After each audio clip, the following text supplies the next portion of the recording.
Get behind Jeremy here. Let's go.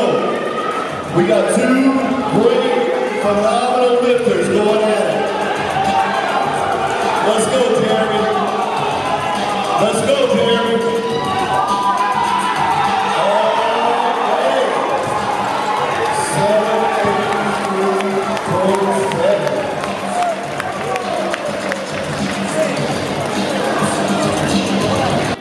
Duffin here, sitting down with Jerry Hamiliton, the new king of the 220s, with a 21, 22 and some change. We'll just call it 21, 23 total at 220 pounds. So incredible. Dethroned Dan, and as many of my followers know, you know, beat a number that I've been trying to chase myself for a long time. Which, kind of speaking of that, I mean that's.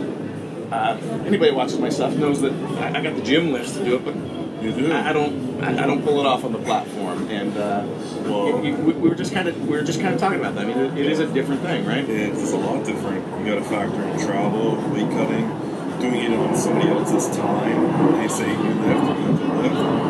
All that stuff adds up, especially like the weighting game. I find to be the hardest. Like, you know, you go to your gym like whenever you want, and you're fueled up and ready to go, and you lift on your own terms. It's much less easier and more motivating. But it's like, I come here yesterday and it's like I sat I think for like 4 hours and I'm trying to stay hydrated, and then I warm up for like an hour, and then you gotta go sit and wait again, and do it like over and over for like 3 lifts. It ends up being a 10-hour day. It's tough to put it all together in one day. And there's a lot of people that think that, oh well, it's a meet, you've got all those people, count on like being 10% better than you normally are. And at least for us elite lifters, I know that's not the case. And you got conditions to fight against. Like you said, you had to wait. Yesterday was really hot.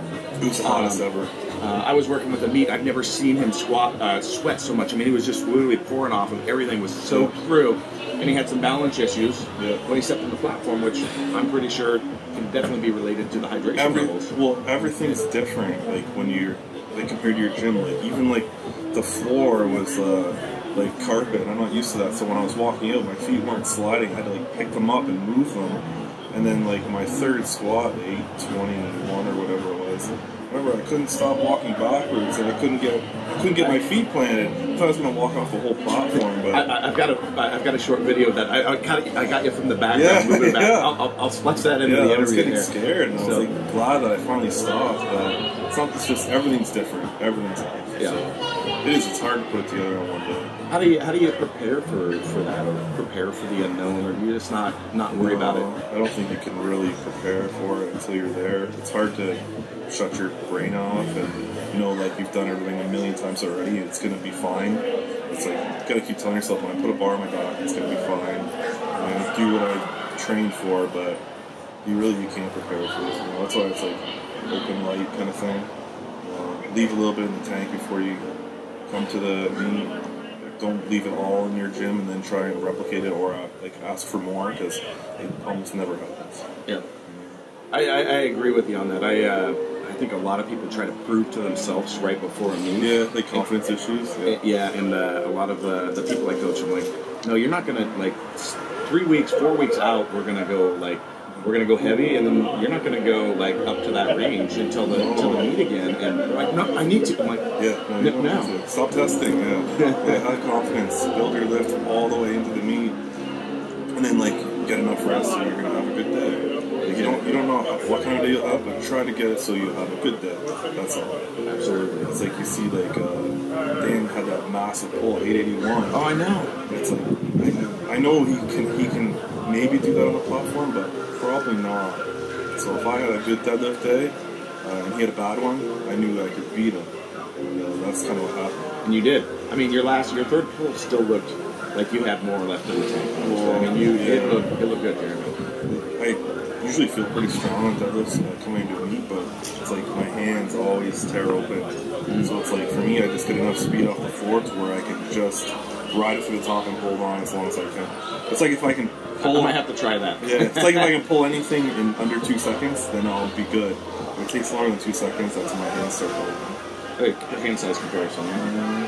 You got some pretty thick hands. Yeah, that's my problem, is how thick they are. Yeah, I think yours are thicker than mine. Dan has You real thick can't hands, get too. around. I was surprised about that. Yeah, they're real dense. Amit was doing a hand comparison with Dan. He's like, I don't understand. Dan's hands aren't actually bigger or thinner than ours. No, they're really thick, but the most impressive hands are Ed Coan's. Oh my God. Hand comparison. That's, I've always had the cone deadlift. Like, I pulled it in practice. Yeah. I've seen that with one. straps, but, like, so it's a number I want. But when Ed came out earlier this year, I helped him with some shoulder stuff, and he came out and put his hands up next to mine. I went, yeah, God gifted you with a better deadlift than me. I'm never going to be able to hold on to something like you did. When you look at Ed Coan, it all makes sense. I know. He's built like a gorilla. It just doesn't. How are you, like, I think he's like 5'4". Yeah. 5'4", 5'5", and he's got hands of someone that's like 6'7" or 6'9". Yeah, for sure. And feet too, Yeah. for the balance. And So it's muscular. like, how you were just, he was born for the sport? Yeah, he has a unique build. Yeah. No one's built like him in the whole sport. Well, that and his dedication and all that other. We're not dying. No. But you've got to have everything. He had everything plus to be the legend that he is. Plus being a little mentally off to want to keep pushing and pushing and Yeah. pushing and pushing. Those guys like impress me. But I'm pretty sure I think you have outtook him in the 220 class. So Ed doesn't count. okay. It doesn't count. Well, I don't think you can. we got the 24-hour. It is not the same. Yeah, no. It's not the same game anymore. We got 24-hour weigh-in. And Ed was in single ply gear, but like if you compare his raw lifts to everyone else, I don't think you can compare yourself to Ed until you're hitting like 2200 no reps at 220. Then it's like maybe. But Yeah. No, Ed's the best. Best ever. Yes. There's no denying it. We're all just like doing our best Ed Coan imitation. I feel like. That's beautiful. Yeah, I love like, that. That's Ed Coan. I'm gonna try to be like him. Yeah. That was a great thing about this meet, though, is Ed was here, but like so many other big lifters were here, and that was really cool getting to see everybody kind of on the platform together. You going head to head with Dan, that was just an amazing finish to the meet, and I'll bet I couldn't imagine the thrill that you guys were having back and forth, or the disappointment, depending on I don't know how you finished, but. Yeah, I mean that was pretty cool. Yeah, So. people like seeing you. I think for so long Dan's like kind of been unbeatable in people's heads.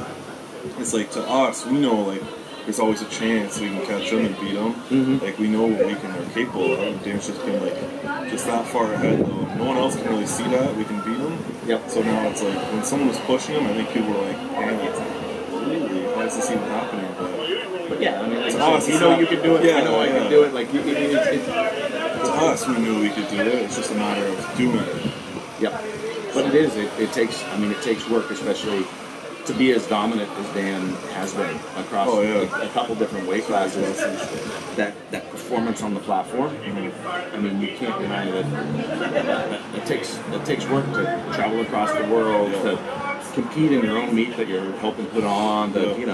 So it takes a lot to do that, and not just lift big in the gym and be a YouTube warrior like myself. That's what I call myself. I'm the YouTube king. You're good at it. YouTube warrior. I'm good at. I am YouTube champion, man. You have to do meet sometime. You put up well over 2,000. Yeah. A couple times. Yeah. So, plus, you had that huge squat record, which is more than everyone except for Sam Bird. Yep. Been eclipsed, but I'd like to have it back sometime. Yeah. So, I will have it back, Sam. Just you wait.